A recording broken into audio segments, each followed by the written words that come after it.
నమస్తే అందరికీ, నేను భార్గవ్. శంషాబాద్ దగ్గర ఉన్నటువంటి బౌదూర్గూడలో హైడ్రా అరాచకాలు చేసింది.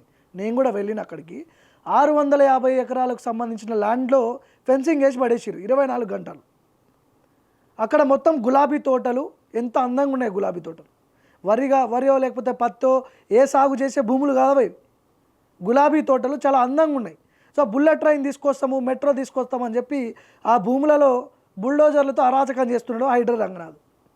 మొత్తం ఒక 3-4 కిలోమీటర్ల సరౌండింగ్ రేంజ్లోనే పోలీసు వాళ్ళని పెట్టి మొన్న నేను పోయిన 2000 మంది పోలీస్ అధికారులు, ఒక 20 నుంచి 30 స్కార్పియోలు, హైడ్రా స్కార్పియోలు మొత్తం ఆ ప్రదేశాన్ని చుట్టుముట్టి ఫెన్సింగ్ వేసి పడేసారు.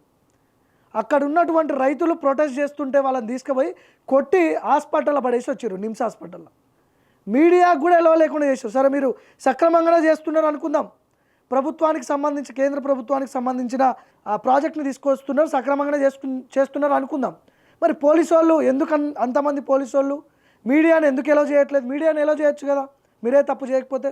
సర్వే నంబర్ 2862 సర్వే నంబర్లో చాలామంది పట్టా భూములు ఉన్నాయి. అక్కడ రైతులు వాళ్ళకి ఆ భూమి తప్ప వేరే ఆప్షన్ లేదు, ఆ భూమిలోనే వాళ్ళు బతుకుతున్నారు. దాదాపు 4 నుంచి 5 కోట్లు గవర్నమెంట్ కాస్ట్ ఉంది అక్కడ ఒక ల్యాండ్. అదే బహిరంగ మార్కెట్లో అయితే 18 నుంచి 20 కోట్లు ఉంది ఎకరా భూమి. ఇప్పుడు ఆ భూములన్నింటినీ స్వాధీనం చేసుకుంటుంది హైడ్రా. ఫెన్సింగ్ వేసి పడేసి ఇది మొత్తం గవర్నమెంట్ ప్రాజెక్ట్ వస్తున్నదని చెప్పి రైతులను ఊచకోతకు వస్తున్నారు. అడ్డొచ్చిన వాళ్ళని ఎవరైతే అగ్రెసివ్గా మాట్లాడుతున్నారో వాళ్ళ మీద కేసులు పెట్టుడు, కొట్టుడు, తీసుకుపోయి నేను హాస్పిటల్లో పడేసుడు.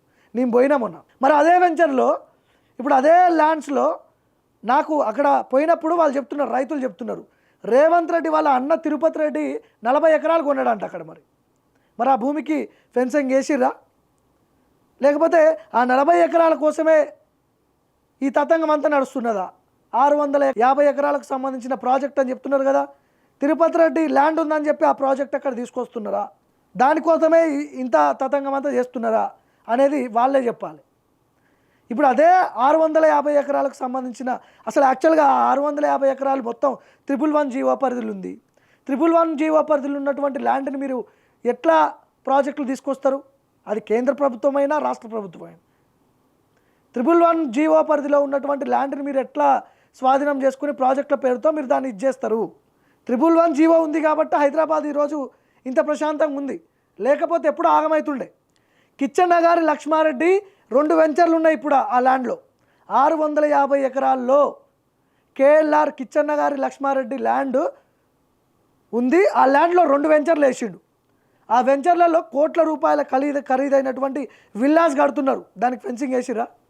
అంటే రేవంత్ రెడ్డి వాళ్ళన్న తిరుపతి రెడ్డికి ఒక న్యాయము, కిచ్చన్న గారి లక్ష్మారెడ్డికి ఒక న్యాయం, రైతులకు ఒక న్యాయమా? ఇప్పుడు ఆడ సాగు చేసుకున్న రైతులందరూ కూడా వాళ్ళందరూ పట్టా భూములు ఉన్నాయి. అక్కడ పట్టా భూములు గుంజుకో ప్రైవేట్ ల్యాండ్స్లోకి హైడ్రా ఎంటర్ అవ్వమని ఎవడని మీకు అధికారం ఇచ్చింది? హైకోర్టు రంగనాథ్ని అటు ఎడమ కుడి 2 చెంపలు వాయించినా కూడా సిగ్గు లేకుండా ఇంకా ప్రైవేట్ ల్యాండ్స్లోకి ఎంటర్ అయ్యి మొత్తం అరాచకం చేస్తున్నాడు. ఎవడిచ్చిండు మీకు ఈ అధికారం? అంటే హైడ్రా ఉంటే మీరు ఏదైనా చేస్తారా?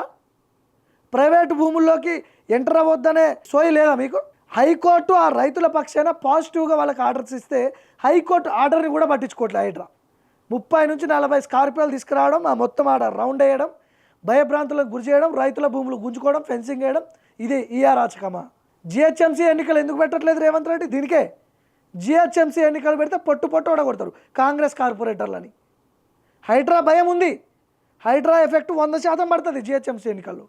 అందుకే ఎలక్షన్స్ పెడతలేరు. ఇప్పుడు లగచర్లలో జరిగిన సంఘటన మనందరికీ తెలిసిందే కదా. ఇప్పుడు ఎవరి కోసం ఈ 650 ఎకరాలకు ఫెన్షన్ వేసిర్రు? తిరుపతి రెడ్డి 40 ఎకరాలు ఉందా లేదా ఒకసారి చెప్పండి. కిచ్చన్న గారి లక్ష్మారెడ్డి 2 వెంచర్లు ఉన్నాయా లేవా? అందులో విల్లాస్ కడుతున్నాడా లేదా? వాళ్ళకు ఒక న్యాయం, పేదవాళ్ళకు ఒక న్యాయం.